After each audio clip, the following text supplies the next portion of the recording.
अब गुरुजी बैगन खाएं, औरों को उपदेश पिलाएं। जिनपिंग और चीन का कुछ ऐसा ही हाल है। खुद चाहे कुछ भी करें, पूरी दुनिया को उपदेश देने से बाज नहीं आते हैं। लेकिन साल के पहले ही दिन अंतर्राष्ट्रीय राजनीति में बड़ा उथल पुथल मचा हुआ है। जहां साल के पहले दिन भारत ने दिया चीन को बड़ा वाला झटका, तो वहीं क्या साल के तीसरे दिन को एक महायुद्ध की होगी शुरुआत। और अमेरिका ने आखिर क्यों अपने पूरे बेड़े को लगा रखा है इस नई लड़ाई के लिए। तो वहीं दूसरी तरफ प्रतिबंधों का मारा तुर्की नया तिकड़म क्या भिड़ा रहा है, और चीन को भारत का मजाक उड़ाना कैसे पड़ गया भारी। इसके अलावा बहुत कुछ, आइए जानते हैं इन खबरों को विस्तार से। 2020 का साल चीन ने पूरी दुनिया को खराब कर दिया, और ये 2020 किसी तरह से निकल गया और 2021 की शुरुआत हो गई।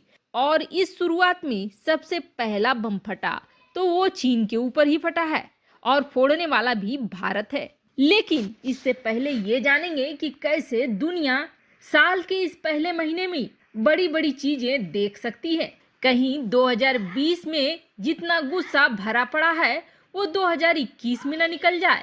जहां एक तरफ तुर्की ने रूस से S-400 क्या खरीदा, उसके ऊपर अमेरिका का गाज गिर गया और अमेरिका ने प्रतिबंध लगा दिए। पहले से ही अर्थव्यवस्था की कमर टूटी हुई है और अब चल फिरने में भी असमर्थ होने लगा तुर्की, जिसकी वजह से उसका गिड़गिड़ाना लाजमी था। खलीफा बनने के चक्कर में लतीफा बने अर्दोगन अब एक कमेटी बना रहे हैं और उस कमेटी से बार बार अमेरिका से गुजारिश करवा रहे हैं कि किसी भी तरीके से इन प्रतिबंधों में छूट मिल जाए या ये प्रतिबंध उठा ही लिए जाएं। हालांकि अमेरिका भी अपनी तरफ से थोड़ी बहुत नरमी इस कमेटी की तरफ जरूर दिखा रहा है। ऐसे में उम्मीद जताई जा रही है कि क्या बाइडेन के आने के बाद तुर्की के ऊपर से प्रतिबंध हटेंगे।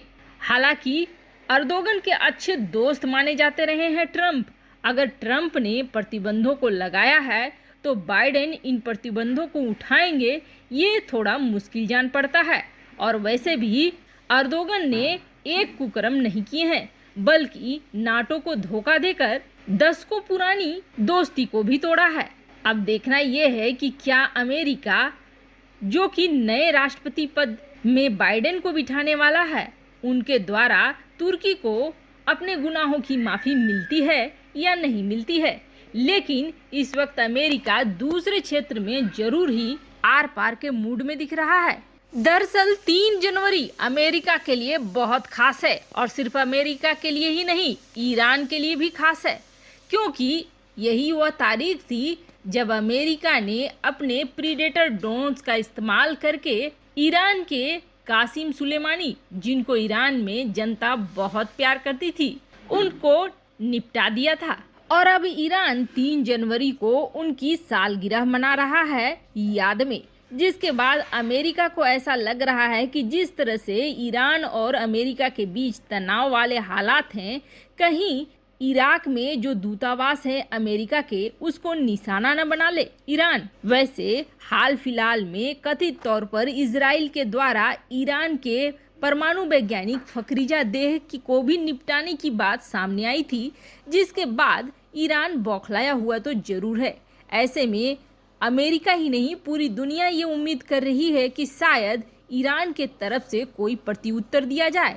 अब इसी माहौल को देखते हुए अमेरिका ने दबाव बनाने की रणनीति से या फिर लड़ाई की रणनीति से अपने B-52H बॉम्बर्स को उतार दिया है, और बुधवार से ही ये मिडिल ईस्ट में हवाई उड़ानें भर रहे हैं।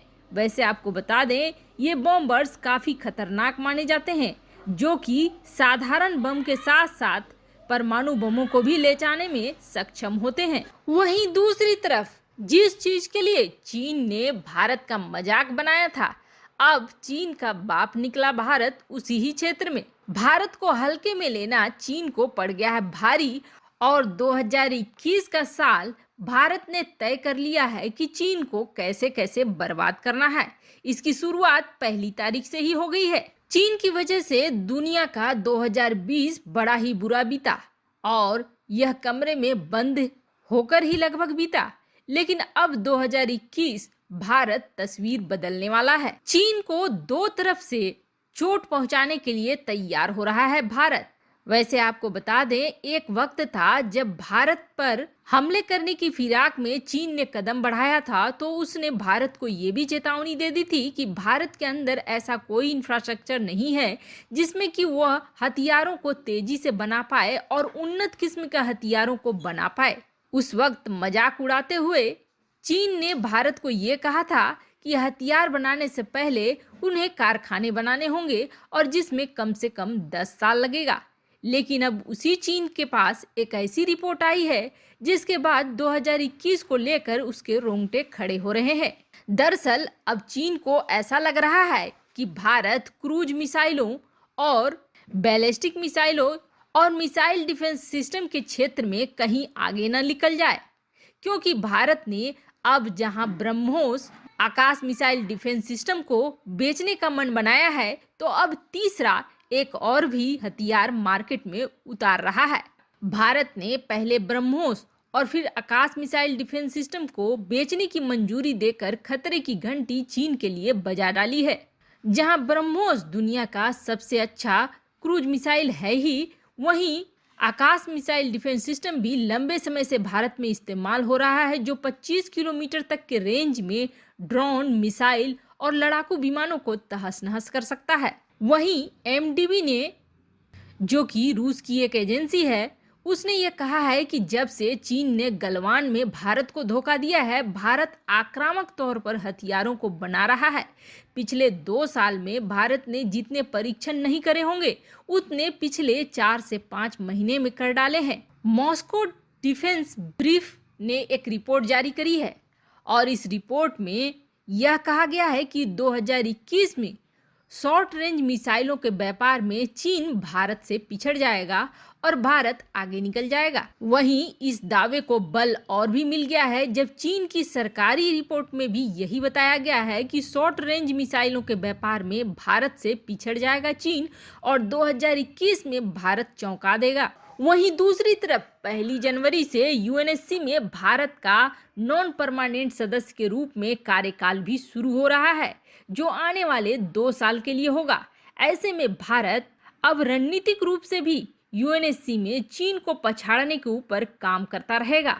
चीन के लिए ये साल होने वाला है बहुत भारी, जिसकी शुरुआत 1 तारीख से हो गई है।